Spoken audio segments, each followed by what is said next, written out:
Hey everybody, my name's Luca, and today I am joined by Austin to talk a little bit about his organization, a little bit about modern politics, and whatever topics may come up. So, Austin, if you want to start with some kind of formal introduction, just kind of talk about who you are, your political stance, and touch a little bit on your organization, Homoglobin, which I then want to ask you some more questions about, and then we'll just see how the conversation goes from there. Yeah, absolutely. And thanks for having me, Luca. So I'm Austin Houck. I am a rising third year at UVA. I'm very excited to start my third year and get ready with all of my classes. I am currently living up in Alexandria, Virginia, with my two parents, two siblings, one dog, two ferrets, and three cats. So my house is basically a zoo. I am super into progressive politics. I am also actually a computer science major, which surprises people because I'm very into politics as well. My political stance, it's still evolving, but I think I sit firmly in the camp of democratic socialist. And I'm sure we'll talk more about that in a bit. But my organization, Homoglobin, we mainly deal with LGBTQ rights and equality in healthcare and education. We deal with things like, and Luca, I don't know if you or your viewers know this, but gay and bisexual men are deferred from donating blood for 3 months now. It was 12 months, and then before 2015, it was a lifetime ban. You couldn't donate blood just because of the stigma surrounding gay and bisexual men and having HIV/AIDS. Like they're all gonna give us AIDS and whatnot. We started from there, and since we've grown to encompass a lot of other platform positions, including inclusive sex education, and talking about not just like a heterosexual centric view of sex education, what healthy relationships look like, family structures that are different from the ones that we currently live in, inclusive history classes, so including the queer rights movement alongside all of the other civil rights movements throughout our history, and giving LGBTQ kids in school a nice inclusive learning environment, and role models from history, of which there are so many. And other platform positions such as increasing access to STI prevention, testing, and treatment.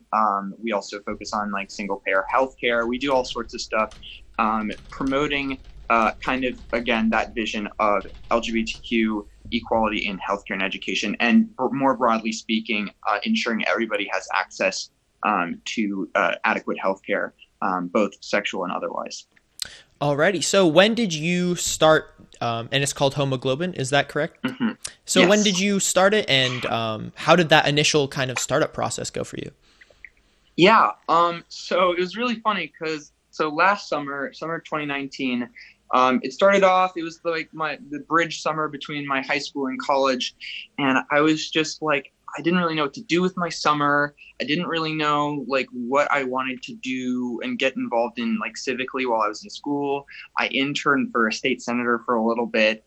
It wasn't very exciting. If And I so I can was ask, what talking. state senator was it? Oh, I don't know if I should say, Okay, okay. um, because well, his it's a he. His one of his children may or may not be one of my classmates, so I can't Okay, say all right, anything all right. That about information that. is confidential, don't worry. But and there's nothing against him. It just wasn't super exciting work. But so I was with my friend at the time, Ian Alum. He has been my best friend for years and years and years, and we both wanted to get involved in something, and we were trying to look for things, issues that nobody was really talking about, and we stumbled across this, and we are like, wait a minute, this is still a problem. And as a gay man, like, I didn't even really know that this was a thing. So imagine the surprise of all the people that we talked to when we like went around our neighborhoods and like kind of asked them, like, have you heard about this? Have you heard about this issue? And so we were kind of talking like, what are we going to do? And Ian tells me, what if we started a nonprofit? And I said, you're funny. And then like 3 days later, I came back. I was like, okay, so how would this work? So over the next few weeks, I learned way more than I probably needed to learn about how nonprofits are founded and operate. And like, so 501c3, 501c4, how to get tax exempt status, how to file with all these different agencies. It took a long time. It was really confusing. And I kept like, crossing my fingers and be like, oh God, I hope the IRS doesn't, burst down my door Yeah. and arrest me for tax fraud or something. But eventually we got all settled. We got a trademark on our name. That was a little expensive, but we got this all squared away. And I made our website initially, and I was like, oh, I'm so proud of how this looks. And we started off, and it was just the two of us with a couple of our friends. Since then, some people have come on, a lot of people have come on, some people have left, but currently there are two people from the original team still remaining. It's myself and Kutsia Saeed, who is my deputy CEO, who is amazing. And we have 50 others who have come on from several different states. We have 7 state divisions and some other volunteers from other states as well. So you mentioned that in 2015, the restrictions regarding gay and bisexual men being able to donate blood, they have changed over time. So I kind of want to ask 2 things about this. Your organization is obviously going towards, is fighting for kind of repealing these sort of regulations because of, their unjust nature. So what do you think is the main kind of counter argument that people will bring up? Like, what is the defense of why gay and bisexual men should be barred or have more restrictions to donating blood? Do you think there's any sort of legitimacy there, or do you think it's mainly just kind of rooted homophobia in society? I think it's a little bit of both, and I'll try to kind of steelman the opposite argument. So the opposite argument is the FDA and the medical community in general has one objective before all else, and that's protect people, and that's protect the public.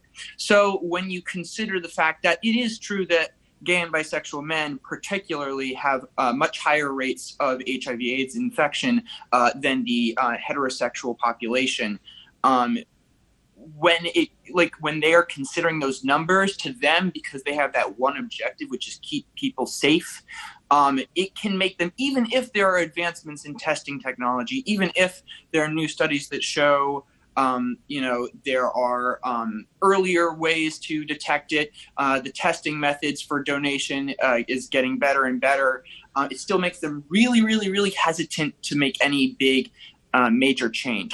So that's kind of the biggest argument against it. Is there and I've actually spoken with people who work on that committee. I spoke with this guy Peter Marks, who works for this organization called CBER, he's, I think, involved with the Blood Products Advisory Committee and what they talk about.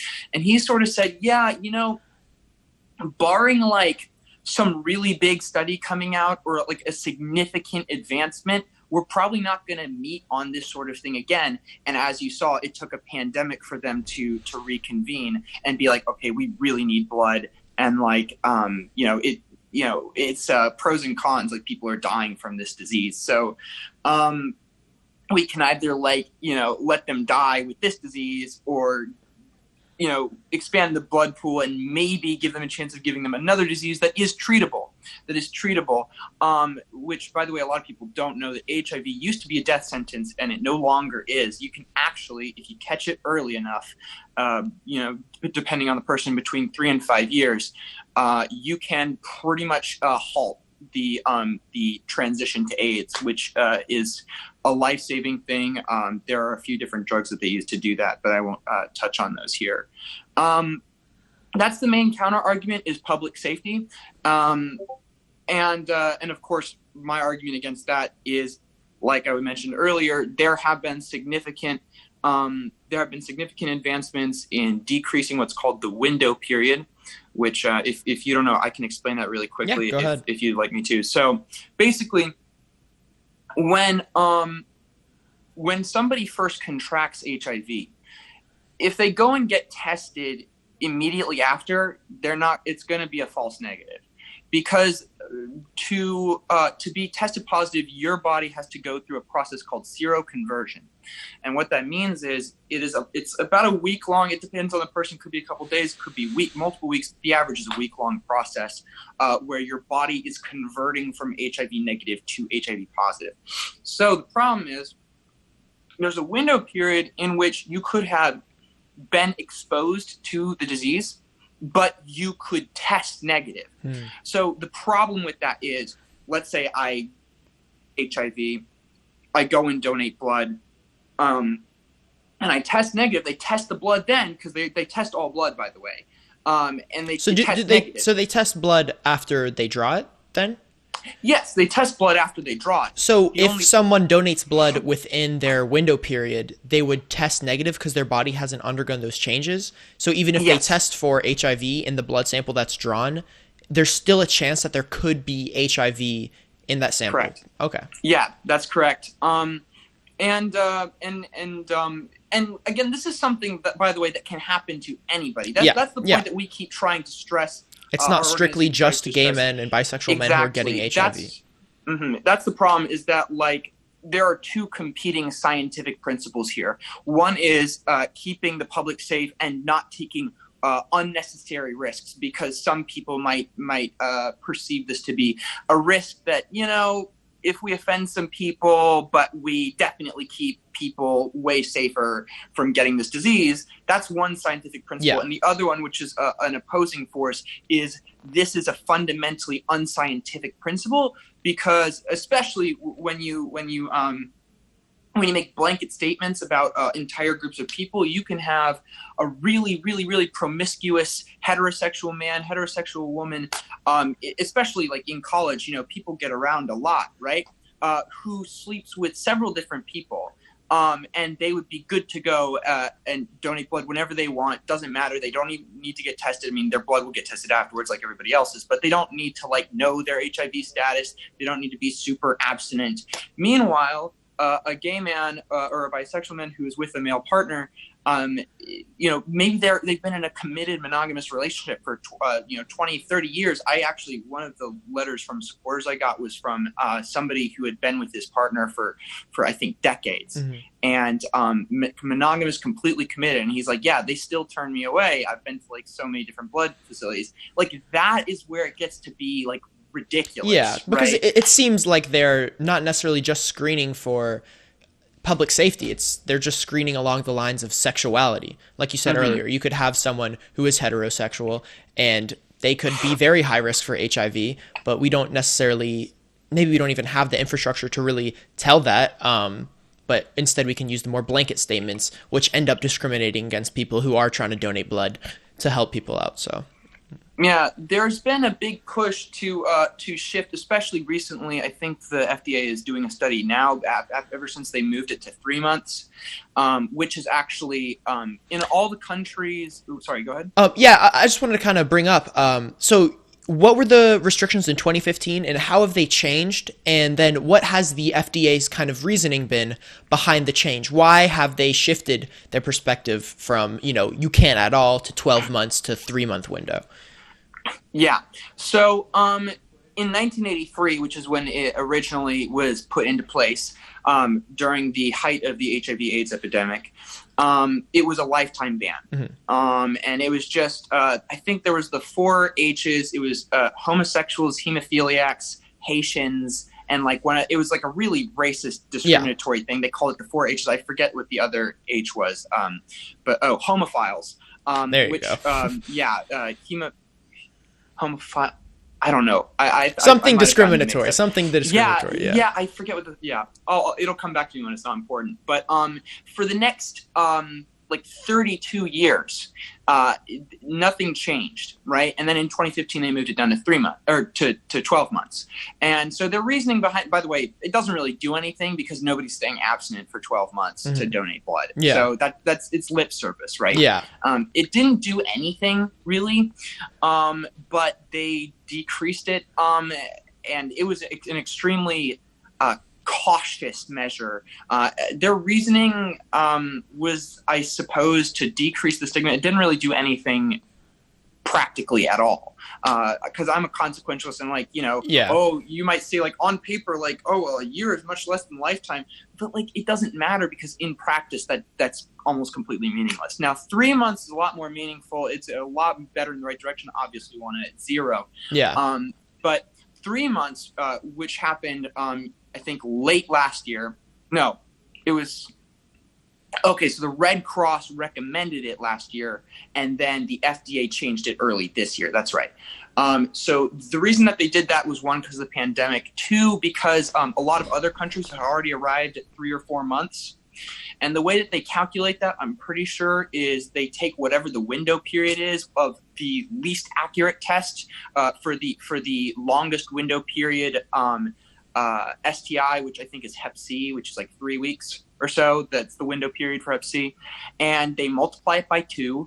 So roughly 1.5, 2 months, and then they add a month to be safe, right? Okay. So a lot of countries have like a 3 or 4 month deferral period. Countries like England, Canada, France, but.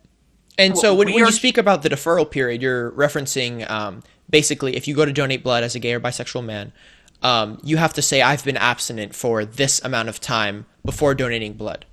Yeah, just to clarify. They give you like a questionnaire. Yeah. And it's like, have you had sex with someone of, if you're a man, have you had sex with another man in the last 3 months? If you're a woman, have you had sex with a man who has had a male partner in the last 3 months? So you can also be barred if you're a woman who has had sex with like a bi man, for example. Okay. But yeah, so what we are pushing for, and what I think the FDA is doing a study into now, is modeling a similar kind of format where sort of like Spain and Italy do. It's called an individualized risk-based assessment. So instead of making blanket statements, having individual screenings for each person based on how risky they are, which would go so much further in allowing that monogamous gay couple to donate, and a lot farther in saying to that, that really promiscuous straight person, like, hey, yo, you probably shouldn't be donating any blood right now, at least until you wait a couple weeks to go get tested. Yeah, this way you still are, kind of screening out people who may be of high risk, but you're not doing so along sort of arbitrary lines such as sexuality. So exactly. You mentioned that Spain and Italy are doing this sort of thing. Are there any countries that you are aware of that have no screening process, that have no waiting time or deferral period? So it's really difficult to be, and this is something that I talked with some people who do work with the Blood Products Advisory Committee and the FDA about. It's very difficult to compare to, especially to like non-peer countries. So like when we consider our medical demographic peers, we sort of think about Western Europe. We think about the Americas. We think about sort of what we consider to be the Western world, comparing it to other demographics, because like the HIV/AIDS epidemic really hit hard in the United States, and really particularly because the Reagan administration did not even publicly mention the words HIV/AIDS in any public address for 3 years. Until like a kid died from it, right? And then that's what... Yeah, well, that's when everybody started caring, is when the hemophiliacs started dying. The problem is, like, they didn't care that gay people were dying. They only cared when kids were dying, because that kind of destroyed their, it only, like, hurts the gays, the gays. Yeah, if it's only impacting the undesirables, then I guess it doesn't matter from the Reagan administration's perspective. But once it starts bleeding into the edges of society that you would actually care about, if you are, a Reagan-era conservative, then that's when your alarm goes off, right? Well, yeah. I mean, like, and imagine how poorly the coronavirus went after just a few months of our leadership ignoring it. Yeah. And now extrapolate that for 3 years with a virus that, not only coronavirus is really horrible, right? It's a really horrible disease. It leaves you with lasting damage if you survive it. But most people back then, and now coronavirus is not a death sentence necessarily, but back then HIV was a death sentence. You would get it, and then your body would kill itself. It would attack itself. So that's how horrible it was. And 3 years of little to no government action, no leadership on the issue. And by the way, it's actually quite interesting, because Dr. Fauci was also in charge of handling that epidemic as well. So he's actually been around for a while. Yeah, he has been. And so the fact that I think he's worked under like 6 presidents or something. So like they've been, I know that like the Republicans and Democrats have both like been politicizing him, and it's been kind of really annoying because Yeah. I think both sides have praised him in the past, and now it's just like it's very silly. I think Yep. he's so much more of an expert on this stuff than any of the people in Congress Yeah. are. So Imagine if we actually legislated to the will of public health officials and experts and not just, exactly. yeah, Donald Trump's personal ideology, right? Yeah. So, since you have started this nonprofit over, a couple of years at this point now, what do you think, how do you think your perspective on just policy and politics has shifted or changed? And not just specifically because of Homoglobin, but, just generally, what do you think, what kind of insight do you think that starting this nonprofit has given you? Yeah, so it's given me a couple of different insights and some great experiences and some not so great experiences. So some of the things that you learn, especially, and I kind of knew that this would be a problem going in, but I didn't think I'd really realize it until later. As a young person, and especially as a young person who's in a non-traditional background for politics, which is STEM, I couldn't even begin to tell you how many times I haven't been taken seriously, or if I have been taken seriously, it's like after an initial disbelief, like, wow, I can't believe that you can talk with such conviction on this stuff, like from like, wow, good for you. Like it's a very like condescending nature. I've had problems with specific legislators whose names I'm not going to mention, and my own legislators, other ones, and I've run into walls talking with professors. It's been kind of an eye opener, and when you see the horrible statistics for like young people turning out to vote and young people getting civically engaged, I believe that so much more now because as somebody who is one of the most civically engaged people I know, the fact that I have to go through that and knowing that like so many other young people are focused on so many other stuff and they don't have time to be like dissed by elected officials who go on the air and say, young people don't vote over and over again. And then come November, they get so surprised when lo and behold, young people don't vote. So that's one thing that I've drawn from it is that you really have to fight and be persistent and even a little bit annoying to get your way and to get your message out there. My dad always said you'd rather be annoying than disappointed, and that's definitely a good quote. That's a good quote. It is. I mean, I've really taken that to heart. I don't mean to follow up, so many times, but when a deadline's coming up and we got to, propose a bill, when we have to pass it, get it to the floor, it's really on my mind that you pick up my call or answer my email, or those of the people who work in our organization.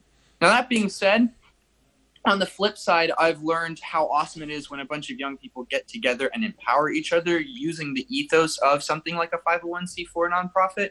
So individually, our voices can go very easily unnoticed.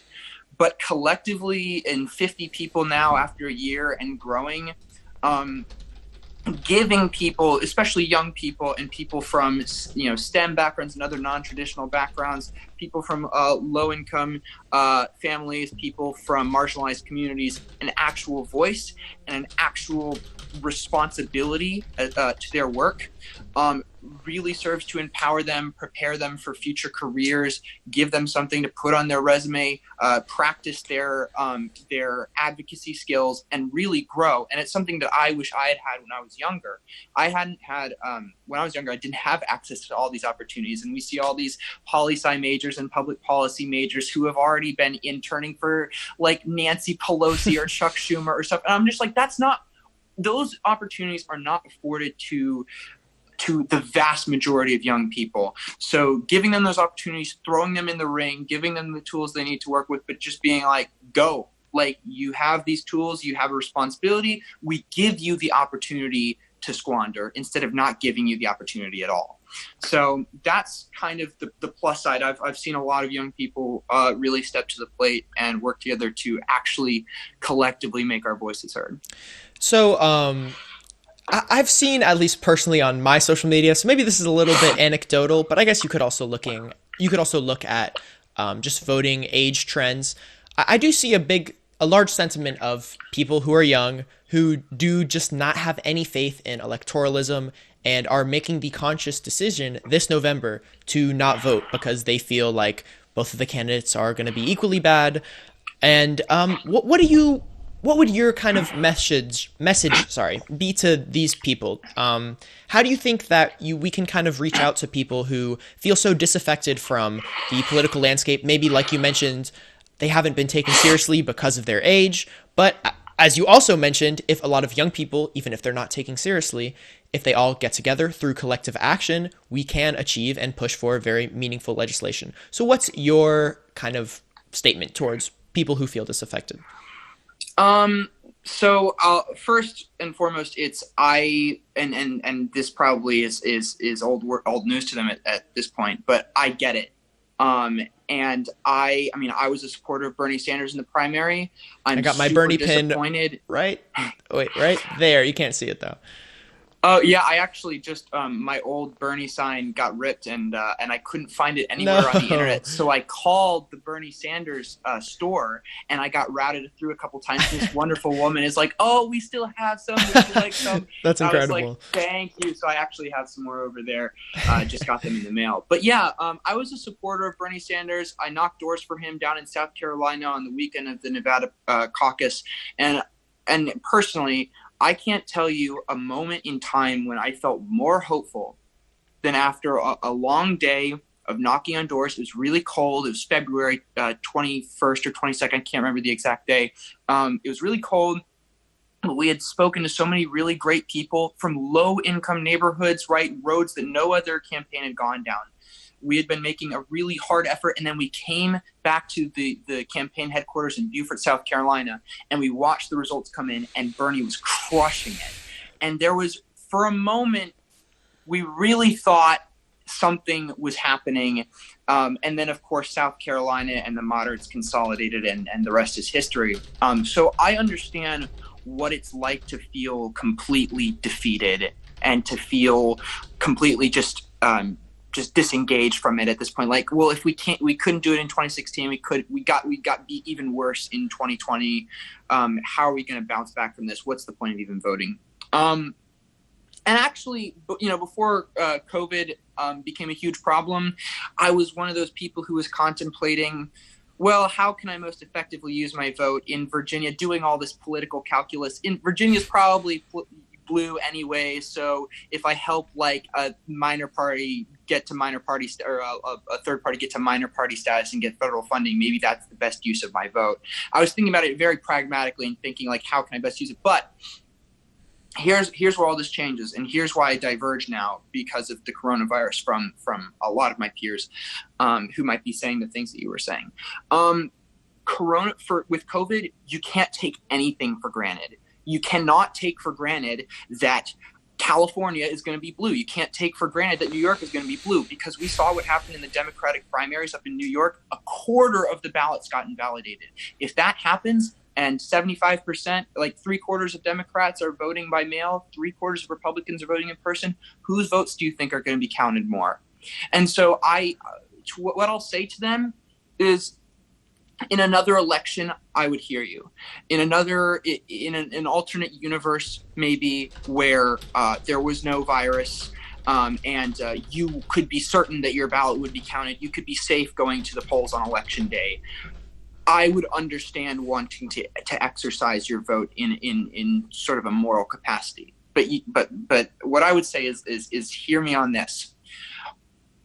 What I've learned and what I've realized over the past several months is that very likely, and this isn't always true, but the people who are the most politically engaged aren't the ones who necessarily are going to be suffering another 4 years of Donald Trump. Mm-hmm. Our organization is filled with people from low income communities. We have Muslims in our organization, people of color, and it's just like, these are the people that my exercise of morality would hurt the most. I get to say that I wrote in Bernie Sanders, or I get to say that I voted for Howie Hawkins, and meanwhile, millions of people suffer at the hands of a conservative regime for another 4 years. So that's what I would say is, you just can't take this election for granted. I'm very nervous. I think the polls have it incredibly wrong. I think that, I mean, like, you can't trust them if your ballots aren't even counted, right? It doesn't matter how many people vote if they aren't counted. So you just have to make sure that you do vote, and this is why our organization endorsed Joe Biden and Kamala Harris. It's an exercise in pragmatism. You just have to make sure that you vote. And we aren't anybody to tell people who to vote for. We strongly encourage you to vote for Joe Biden. So to anybody who's listening, because especially as somebody from an LGBTQ organization, another 4 years of Trump would be devastating, and it would tee up his vice president, who is an extreme far-right homophobe, to run for president. In my Kamala Harris video that I made recently, at the end of it, I was just kind of saying, I was like, I don't even have to convince you that Kamala Harris is the most progressive vice president of all time, but is she more or less progressive than Mike Pence? Like, come on. It's not even a question. It's not even close. It's really not even close. And it's difficult. It's difficult because we did make a post about Kamala Harris being his running mate very recently. And we got a couple people commenting that they were very likely progressives, or you can't always tell, but I'm pretty sure they were progressives. And they were saying things like, oh, what about the time when Kamala Harris put trans inmates in the wrong prison, right? The wrong gender prison. I've seen that claim, and I could not. I did like 20 minutes of research one day. I couldn't find anything, like any news article actually of that instance happening. I don't know if that is true. What I do know is that she did prevent trans inmates from getting transitional therapy. Yeah. That's true. Also, Joe Biden has repeatedly in the past not been super great for the queer community, especially compared to some of his 2020 rivals. But what we say is, I mean, yes, should we judge people based on what they've done? Absolutely. Is Joe Biden the queer liberator we've always been waiting for? Absolutely not. But I think any rational person would be extremely silly to really be suggesting that Joe Biden, if he became president, if the Democrats would let him start rolling back queer rights even faster than Trump has been doing. That's not going to happen. Yeah, it's President really not. Joe Biden, even looking at what he's done in the past, it's just not rational to be like, oh, Joe Biden's going to ban trans people from the military. He has no electoral reason to do that.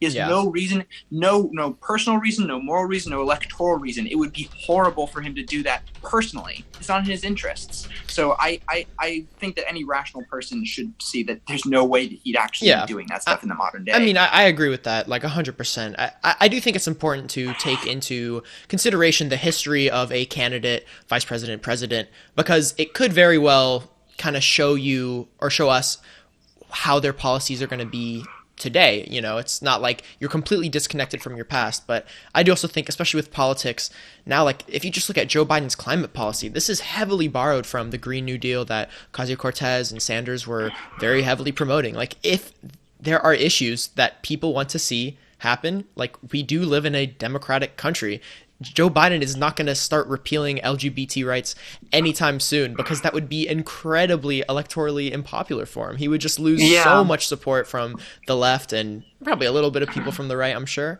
Yeah, I mean, it is not the greatest pleasure of my life to defend Joe Biden. Mm-hmm. I wish I could be defending a nominee, Bernie Sanders. I would have taken a couple others, honestly. But what's your top five? What would you have taken before Biden? Oh Lord, oh gosh, all of them or all the serious ones? Mm-hmm. Which one? Which like all the candidates out of all the serious ones? Give me out of all the candidates. If you just had a top five. Who is number one? Obviously, number one, I'd assume, is Bernie. And who falls after that? Okay, well, if it was out of all of them, then number two would be Mike Gravel, probably. Oh, interesting. Okay. Well, because Mike Gravel was never a serious candidate. Yeah. Isn't he 90-something?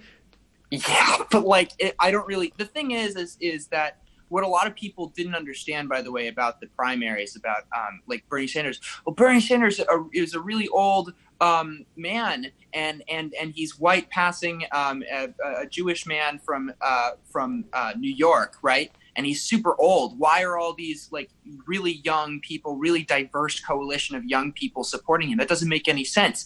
Why aren't queer voters flocking to Pete Buttigieg? Why do they only give him 9% of the vote? They're giving like 40% to Bernie Sanders and 20% to Elizabeth Warren. How is that the case? It's because it never was about seeing. The first concern is not seeing myself in the candidate. Mm-hmm. The first concern is I want a progressive president. I want a progressive president. And to me, I don't care who you are as long as you hold those views. So when it comes to like, I mean, it's the reason why people like, like Joe Biden, for example, had such clout with the African-American vote, even though there were really popular, prominent African-Americans running for president. Mm-hmm. It's because it never was about that. Because yes, would it be great to have our first African-American female president? Yes, it will. And we probably will very soon. Kamala Harris, if Joe Biden wins, would be well poised to carry on, depending on how Joe Biden handles his 4 years. Yeah, I think he said he wasn't going to, if he wins, I think he said he wasn't going to run again. He's floated a one-term pledge privately. I guarantee you, on Inauguration Day, there's going to be a meeting in the Oval Office, mm-hmm. and Tom Perez and the other DNC people are going to sit him down. They're going to be like, well, Joe, congratulations, Mr. President. You've got these 4 years, and then you're out. Yeah. All right? Yeah, I mean, if he gets elected, he'll be 81 by the time he's going for re-election. Like, they're not going to let him. There's no way the party lets him run again. Yeah. Even if he wanted to, he's floated a one-term pledge. They're just going to weaponize it against him. I mean, the party does that. They know it's in their best interest to not let him run again. It was debatably a gambit to let him run this election. And before COVID, you could have been like, oh, any Democrat could have beaten Trump at this point, because he's handled like the Black Lives Matter protests and the race relations so horribly. What I think is the most annoying thing about Trump's handling of just everything in these last couple of months, I mean, over the last 4 years, to be honest, but just talking about these last couple of months in specific, dealing with the BLM protests and coronavirus, like, if he did a decent job, he would be riding his way to re-election. It wouldn't even be close. Like, every single time there has been a large, like, international crisis, presidents, like, their approval rating has skyrocketed. If you just, like, I think some of the highest approval ratings, like, of all time, or at least in, like, recent political history, George Bush's approval ratings during 9/11 just shot it's like 90%. It's like 80 or 90%. Yeah. It was insane. And if Trump just did a somewhat decent job, he wouldn't have lost support from his voters. Like, this might be an unpopular opinion, but I don't think Trump voters are necessarily the most principled people in the electorate. Like, it doesn't seem like he has a lot of support from Christian evangelicals, but I don't really know if Trump himself or his policies really align with that. So, well, they do, because the evangelical lobby is predominantly concerned with enforcing like the Christian family values, and also promoting Israel. For Israel, I'll give them Israel. Yeah, for sure. So, like, I mean, those are their biggest concerns. And I watched this whole like video essay that somebody wrote about why evangelicals support him, even though he very obviously does not practice what many Americans would consider to be Christianity, because the evangelical lobby has no interest in actually promoting an evangelical man, just somebody who promotes evangelical and right-wing conservative And that kind of ties back into what we were saying earlier about how it's not necessarily the most important thing that a candidate represents their voter base more than ideology. Yeah, their candidate, what they're actually going to do for the voter base. And that's why I think it was so... Honestly, I think the move in the final debate, it was just Joe and Bernie. Why I thought it was sort of a cheap trick to say for Joe Biden to just drop "I'm picking a woman VP," because it was kind of like a below the belt hit to Bernie Sanders. It was really effective, I think. I mean, he was already on a downward slope at that point, Bernie Sanders. But I mean, the reason why I say that is just because he said, like, just straightforward, it's going to be a woman. And what that did is that immediately the moderator then turns to Bernie Sanders and she says, what about you, Bernie? Are you going to do it? Just puts him in a terrible position. Well, it did. It put him in a really horrible position because he wasn't really prepared for that. Yeah. And he kind of, his answer, I mean, I give him credit because the answer was honest. But he kind of faltered, and he was what was his answer? I don't recall. He's sort of, I can't give you the exact word, but he was sort of like, well, I mean, yeah, it's leaning that way. He's like, it probably, in most probability, will be a woman. Mm-hmm. But I knew what he was getting at, which is it doesn't matter. It just doesn't to a certain extent. It doesn't matter. Yeah, but I do think it's also important to recognize, to a certain extent, it does matter. Having someone in office that actually represents who you look like. I mean, obviously for us, we don't have any lack of representation, at least in terms of our racial identity. But yeah, so I do think representation obviously is important, and obviously it's not really something that I am grasping at straws to find in society. Yeah, but I would take the most straight white left wing candidate over the most diverse, right wing candidate, right? Exactly. My whole thing is and here's why Bernie Sanders, and this is what actually one of the things that differentiated him from Elizabeth Warren for me too, is that out of all the candidates, there was one person who truly matched my ideology, at least to a major extent. Mm-hmm. And that was Bernie Sanders, because the rest of the candidates were pro-capitalist, and Bernie Sanders was outspokenly anti-capitalist, and that's the only reason, because he isn't, he doesn't always have great takes on everything, right? I mean, I agree with him on pretty much everything. What would be some of your main areas of disagreement? I'm just curious. Some of my main areas of disagreement, I'm not entirely sure where I stand on gun policy, and he's had some weird votes on gun policy in the past. Mm-hmm. The reason why, and this is kind of funny, a lot of people might not know this. A lot of people say, left-wing socialists are trying to take our guns. Actually, it's kind of interesting because really left-wing socialists, they love guns. They love guns. Oh, yeah. But it's for a different reason. Mm-hmm. And the reason why they oppose, so, I mean, I support, background checks and things like that, and licensing. That's base level. But things like disarmament and stuff is something where I'm a little more, I'm not entirely sure. Disarmament as in what specifically? As in banning specific kinds of weapons. Yeah, I honestly I think a lot of flag laws as well. We find a lot of problems with that because for a different reason than conservatives. It's the reasoning is different.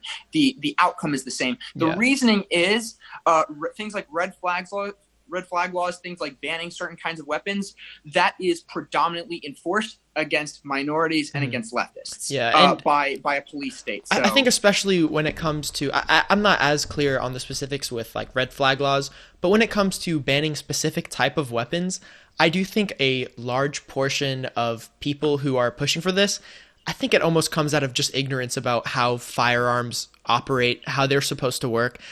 If you look at the amount of people who are shot by pistols versus rifles, it doesn't even come close. Handguns they are used in the vast majority of fatal gun homicides in this country. It's not at all really a rifle issue. I think once a lot of people begin to learn more about how firearms actually operate, it seems less like it's that important that we actually get rid of specific types of firearms. At least that's my opinion about it. Yeah, no, I mean, I agree with you. I think it's a really difficult problem because America has a lot of the problem, I think, just stems from how different our culture is about guns. Yeah. I think that I again, there should be that common sense floor, which is licensing, background checks, just ensuring that a former terrorist doesn't get a weapon or something like that. But when you say red flag laws, when you say we're going to ban specific kinds of weapons, if you're caught with it, you're going to get arrested, things like that. And this is kind of a larger justice system problem thing too. But it predominantly gets enforced against lower class people, against minorities, against leftists, especially leftists. I mean, you see the KKK hasn't been outlawed yet, hasn't been made, designated as a terror organization by the United States, and yet Antifa an Did anti-fascist that go organization. through? Is that like I think it's getting struck okay? down Yeah. Yeah, somewhere. because Antifa is That's what not I heard. really an It's not organization, an is it? Yeah, organization. it's not. No. Yeah, it's not a like they don't have a leader. They don't really Especially, have yeah, that hierarchical if you structure. Google it, exactly, it says it in like the Wikipedia of Yeah, Antifa. It's like yeah. it doesn't. FBI just needs There's to look no at Wikipedia. They CEO of just need to look at Antifa, Wikipedia. but it's just like, you know, that shows you all you need to know about the priorities of this country. Yep. We, before all else, are further right than the rest of the developed world. We are further right than all of Europe, Australia, Japan, South Korea, everybody that we would consider to be peers. I would say we are further to the right of. I'd say we're further to the right in a number of issues, but especially when you bring up countries like Japan, their political culture is a lot more right wing than like their policies, like healthcare, especially with their public transit too. Actually, I don't know if Japan has public transit. It might be privatized. I'll take that one back. But I know for sure their healthcare is a lot more government mandated than ours. But like Japan's political culture, like they push a lot of rhetoric to lead towards a more homogeneous society. They're very, very anti-immigration, and that's causing huge problems in their economy. Obviously it depends on the issue. Like, for example, like Australia is I think actually stricter than the United States. Some European countries are stricter on immigration than the United States. But like, I mean, overall, as an aggregate, I'll probably give it to you. Yeah, it's probably the U.S. is probably more right wing, but I think that also just goes to show that just the right versus left isn't always the best designation about policy, but it's definitely a good tool when we're talking about aggregates. Yeah, and I mean, I think what's most important is how it views like who should hold the power and how the power should be distributed. And I don't know if we're running low on time. How much time do you have left?